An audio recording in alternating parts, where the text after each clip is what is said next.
ചോദ്യത്തിലേക്ക് കടക്കാം. ആദ്യത്തെ ചോദ്യത്തിന് 1000 രൂപ. എന്തു പറ്റി ടിൻടോം? ചുമക്കുന്നുണ്ടല്ലോ. ഇന്നലെ മഴ നനയാ. ഇനി 1000 രൂപയുടെ ചോദ്യം പറഞ്ഞു ഉത്തരം പറഞ്ഞു.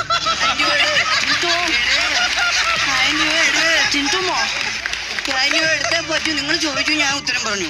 അത് അങ്ങനെ പറഞ്ഞു. ഞാൻ എന്റെ കയ്യിൽ നിന്ന് കടമെടുത്തിട്ടാണല്ലോ ഞാൻ 1000 രൂപ തരാം. അടങ്ങി അവിടെ ഇരിക്കൂ. ഇനിയും 5000 രൂപയുടെ രണ്ടാമത്തെ ചോദ്യം. ഉണ്ടാക്കല്ലേ. അപ്പോ ടിൻടോം, താങ്കൾക്ക് ഈ പൈസ കിട്ടിയിട്ട് എന്ത് ചെയ്യാനാണ് ആഗ്രഹം? എനിക്ക് 1000 പേർക്ക് വീട് വെച്ച് കൊടുക്കണമെന്നാണ് എന്റെ ആഗ്രഹം. ഓ, അതിനൊത്ത പൈസ ഇവിടുന്ന് കിട്ടിയില്ലെങ്കിലോ? തൃശ്ശൂർ എംപിയുടെ ഞാൻ ചോദിച്ചു വാങ്ങിക്കും. കിണജി എളുപ്പമുള്ള ചോദ്യം ചോദിക്കണേ.